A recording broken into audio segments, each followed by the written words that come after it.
சாய் பக்தர்களுக்கு என் அன்பு வணக்கங்கள். ஓம் சாய்ராம்.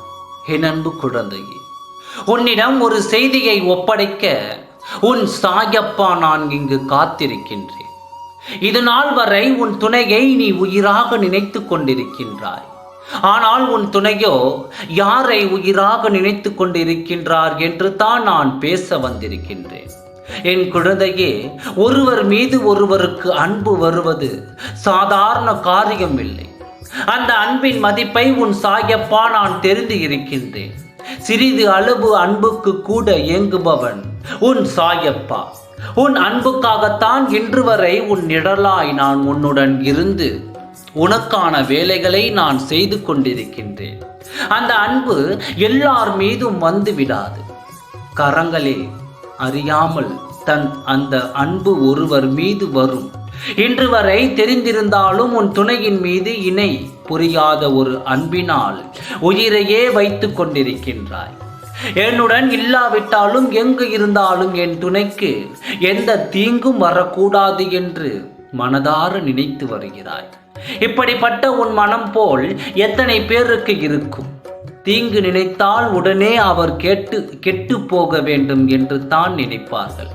உன்னை போல கெடுதல் நினைத்தாலும் அவர்கள் நன்றாக இருக்க வேண்டும் என்று இன்று எத்தனை பேர்கள் நினைக்கிறார்கள். அதனால் தான் உன்னை என் பிள்ளையாக நான் தேர்ந்தெடுத்திருக்கிறேன். இந்த வேளையில் உன் துணையின் இருதயத்தில் இருப்பது யார் என்று நான் சொல்ல வந்தேன். உன்னை பிரிந்து இத்தனை காலங்களும் நாட்களும் ஓடிவிட்டன. இப்பொழுது நீ அவரை நினைத்து வாடிக்கொண்டிருக்கிறாய். ஆனால் அவர் புதியதொரு அன்பிற்காக ஏங்கி தவித்துக் கொண்டிருக்கிறார் என்பதை உன்னிடம் நான் கூற வந்தேன். வாழ்க்கையில் நீ மிகவும் தாமதித்து விட்டாய். வாழ்க்கையை இழந்து நீ இத்தனை காலம் பொறுமையாக இருந்திருக்க கூடாது. அடுத்த முயற்சிகளை எடுத்து கை ஆண்டிருந்தால் அதில் உனக்கான வெற்றியை உன் சாயப்பா நான் கொடுத்திருப்பேன். சற்று கவனக்குறைவாக நீ இருந்து விட்டாய் என்று தான் நான் சொல்வேன்.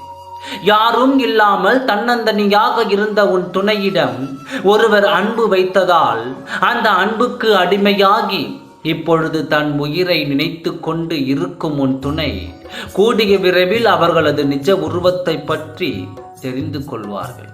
நான் தெரியப்படுத்துவேன். எது உண்மையான அன்பு, எது நிலைத்து இருக்கும் அன்பு, எது இறுதி வரை வரும் அன்பு என்று உன் துணைக்கு நான் புரிய வைத்து விடுவேன். அந்த புரிய வைக்கும் நேரத்தில் தான் உன் துணை உன்னை தேடி ஓடோடி வருவார். இப்பொழுதைய நிலைக்குத்தான் உயிராக ஒருவரை இப்பொழுது உன் துணை நினைத்து கொண்டிருக்கிறார். அவர்களின் நிஜ உருவம் தெரிந்த பிறகு உன்னை தேடி ஓடி வருவார். அதுவரை நீ பொறுமையாக இருக்க வேண்டும். எந்த ஒரு காரியம் நடக்க வேண்டும் என்றாலும் அதில் நீ முயற்சிகள் செய்தால் மட்டும்தான் அது உனக்கு வெற்றி கிடைக்கும். வாழ்க்கையில் முயற்சிகள் மட்டும் எடுக்காமல் விட்டு விடாதே. அது உனக்கு துணையாக இருக்கும். எப்பொழுதும் உன் நிழலாய் நான் இருக்கின்றேன். கவலை கொள்ளாதே, நல்லதே நடக்கும். ஓம் சாய்ராம். நன்றி, வணக்கம்.